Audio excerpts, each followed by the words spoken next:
à domicile. Grosse en termes de match. Oui, on avait quand même observé que Bourg-en-Bresse, 3 victoires, une défaite avant qu'on les rencontre. Et puis surtout, la meilleure attaque, 90 points marqués, 50% de réussite à 3 points sur l'ensemble de l'équipe. Beaucoup de passes décisives, 21.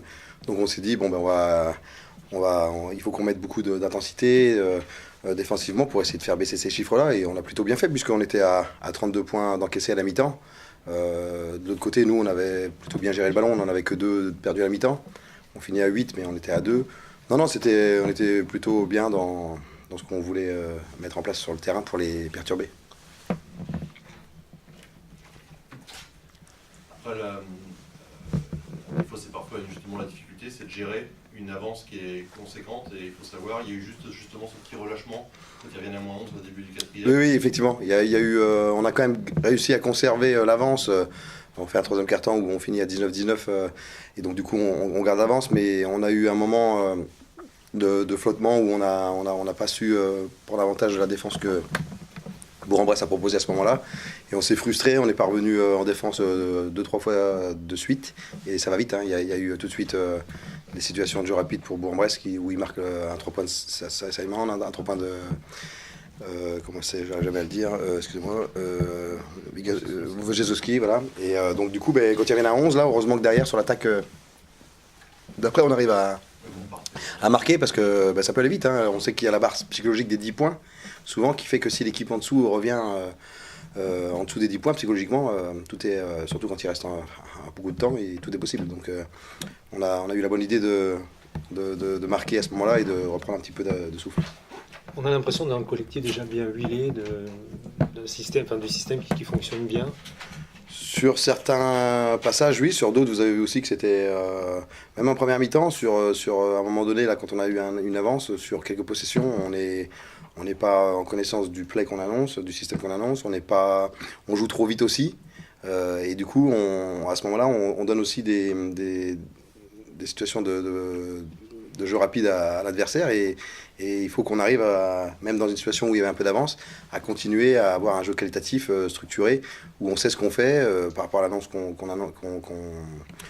veut jouer. Et puis le fait de ne pas se précipiter. Il y a eu un petit passage comme ça en première mi-temps et un deuxième en deuxième mi-temps qui nous montre que voilà, il y a encore, et heureusement, beaucoup de progrès à faire.